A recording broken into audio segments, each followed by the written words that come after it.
Sir Edwin Dunning is virtually unknown in Bampton, Devon today, but over 120 years ago he made a massive impact on our town. Only Dunning House, which can be seen on the Tiverton Road on the southern edge of Bampton, carries his name, but more of this later.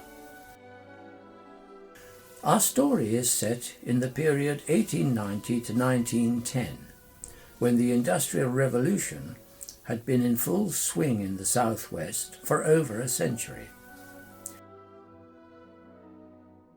Locally, the Industrial Revolution gave us steam-powered mills at Cold Harbour and Tiverton, the Grand Western Canal, the Chain Bridge, the Brendon Hills Incline, and the all-pervasive early motor car.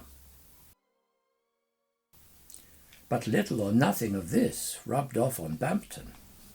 The wool industry had died by 1820, and the quarries were closed by 1870, and there was no replacement for the employment in the town. The town was woefully undeveloped. There was no mains water supply or sewerage. The standard of building was poor, with little or no investment, and living conditions were squalid. Early diarists touring through Devon recorded their impressions of the Bampton locality at the end of the 18th century. Sweet in 1800 described Bampton as the hitherwards part of the county deformed by mounds and excavations, little to admire in the town. The streets were very mean, and the only houses of a better caste were the clergyman's and Castle Grove, a seat of Lucas Esquire. Marshall, in 1796, considered Bampton a small, mean town overlooked by an extensive limework, whose ragged excavations and heaps of rubbish seemed to conspire with the town to disfigure this sweetly designed passage of nature. The town was in desperate need of a saviour. Edwin Dunning, born in Exeter in 1858, was educated at Colston School, Bristol, and later trained as a mining engineer. He went out to South Africa as a young man, where he made his fortune developing the gold and diamond industries in the Transvaal. On his return in the 1890s, he revived Welsh gold mining with his mine at Dolgelly, employing 200 men, and he had other mining interests in Italy and Ireland. He bought Stuteley Court and its estate 5 miles from Bampton in 1895 and moved in with his wife and 6 children. He was politically active and closely engaged with the local, particularly farming community. He was sworn in as a magistrate 2 years later. He campaigned for the Bampton division of Devon County Council and was elected in March 1898. During a campaign speech in Bampton, he said, "Times have been bad, a great number of men out of employ. When I drive through this main street of Bampton, I am grieved to see the state of ruin almost of some of the places. It makes my heart ache. Bampton was once a prosperous place, and owed its prosperity largely to the working of these quarries. I am going to revive the prosperity of Bampton, and I hope to ensure it."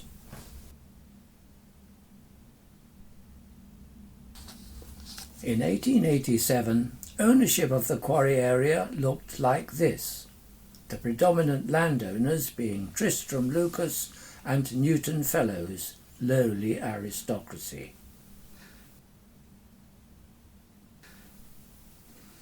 10 years later, Dunning owned most of the area and significantly now controlled the lands between the quarries and the railhead. Big changes were happening. So what did Dunning, an experienced mining engineer, do? This Ordnance Survey map of 1903 shows some of the changes. A new siding from just north of the GWR goods shed, along a new embankment over Lord's Meadow, with 2 bridges including a river crossing. The agreement with GWR is dated December 1898. 2 lime kilns and a stone crushing plant at the southern end of his new siding, with access to the new Tiverton Road.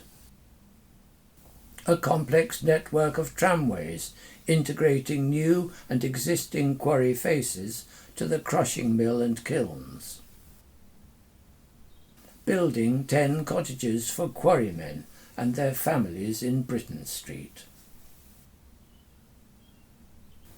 This plan shows the agreement between the GWR and Dunning for the new sidings and river crossing. Note his signature bottom right.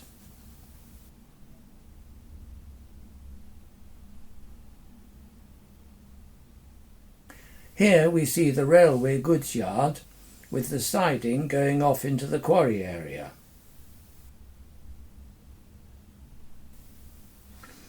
And here one of the stone bridges built to carry the siding across the river.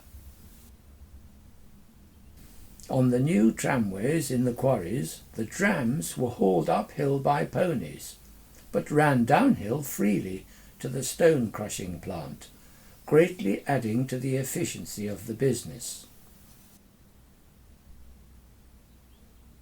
So, in April 1898, celebratory events were organised by a committee of townsfolk led by Mr. Yates, the quarry manager. Thanks to Dunning's generosity, all was free. Bampton was en fête on Monday in celebration of the reopening of lime and stone quarries, brought about through the instrumentality of Mr. E. Dunning. The national school children joined in a procession of juveniles from the town to Green Plateau immediately under the quarries. There, in a large marquee, they were entertained at tea and afterwards received gifts of sweetmeats, nuts, etc. In the evening, a procession of adults, headed by the band, marched to the same tent where dinner was provided. At intervals, a cannon was discharged from the highest point of the rocks. And at night, fireworks by Brock were let off. At night, huge bonfires were lighted on elevated positions. During the evening, the following was read from Mr. Dunning, who was in London. "Tell the people of Bampton how sorry I am I cannot be with them in their rejoicing today. They must continue to work with me to make their prosperity firm, sure, and lasting." The improvements in the town did indeed continue. In Tiverton, Dunning had been elected mayor in 1899, although he served only 1 year, and the Gazette reported in March 1900, "The enterprise and foresight of the mayor of Tiverton in reopening the long-closed lime and stone quarries at Bampton seems to be reaping its reward. Orders have been flowing in with such rapidity that the large staff of workmen engaged have been kept extremely busy. Blocks of uninhabitable dwellings which disfigured the main streets are being removed. Several new buildings have been erected, and the town is gradually losing that appearance of stagnation and decay which, to inhabitants and visitors alike, had long been prominent." However, it was not all smooth sailing. In 1900, a diphtheria epidemic struck the town, resulting in several deaths and considerable sickness amongst all ages. There was a protest meeting against Bampton Urban Council, who were not reacting to the crisis, and Mr. Dunning was unanimously voted to the chair. His address reviewed the sanitation in the town and its impact on business, including his own and the townsfolk if matters were not addressed expeditiously. There were evil-smelling slaughterhouses, unclean yards, piggeries and cesspools causing a nuisance in the midst of dwelling houses. He advised them to insist the local council did something urgently. But if they would not, he, Mr. Dunning, would build another town. They might think it was a big order and that he was joking, but he seriously meant what he said. In July 1904, Mr. Edwin Dunning was knighted in King Edward VII's birthday honours and feted by a large crowd upon his return to Tiverton station, including 100 from Bampton. Many Bampton worthies contributed to an illuminated address presented to Sir Edwin in 1906, quoting, "By providing employment at Bampton, he had not only benefited those actually employed, but the whole community, and for this, and for the personal acts of kindness that he had shown residents of the town, they were deeply grateful."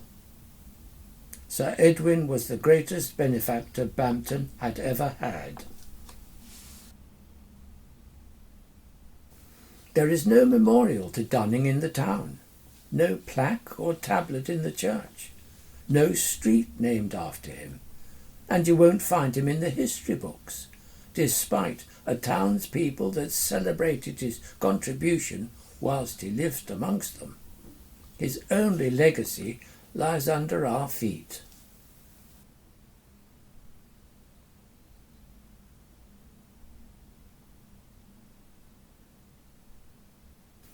How could this be, and why? Bampton's vicar at the time, Henry Forrester Holmes, raised and spent the equivalent in today's money of over £250,000 to improve his church, whilst the townsfolk festered in squalor and disease and economic hardship. Bampton Council also did nothing to improve the conditions for the townsfolk, until main sewerage was finally installed in 1910. Dunning represented the ratepayers and was vocal in his criticism of both the council and the church. It is hardly surprising that neither would want to see Dunning's achievements permanently remembered. Even the housing built for quarrymen and their families, originally named Dunning Terrace, is now known as New Buildings. And what of Dunning House? It turns out that although built in 1828 as Prospect House, it was nothing to do with the quarries. However, a recent owner of the house who researched the area changed the property name to Dunning House just 5 years ago as a tribute. Dunning left Stoodley in 1909 and moved with his family to Jack Hall in Bradfield, Essex, but he continued to have interests in Bampton quarries. His wife died in 1914 and his eldest son in 1917 whilst in naval service. Sir Edwin died in 1923 and was buried in the family grave there.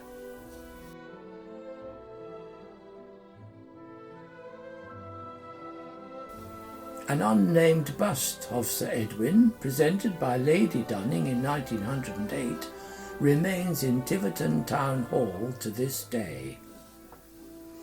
A Victorian entrepreneur, philanthropist, benefactor, and above all a man of vision and drive, he was Bampton's White Knight, but also remains an enigma.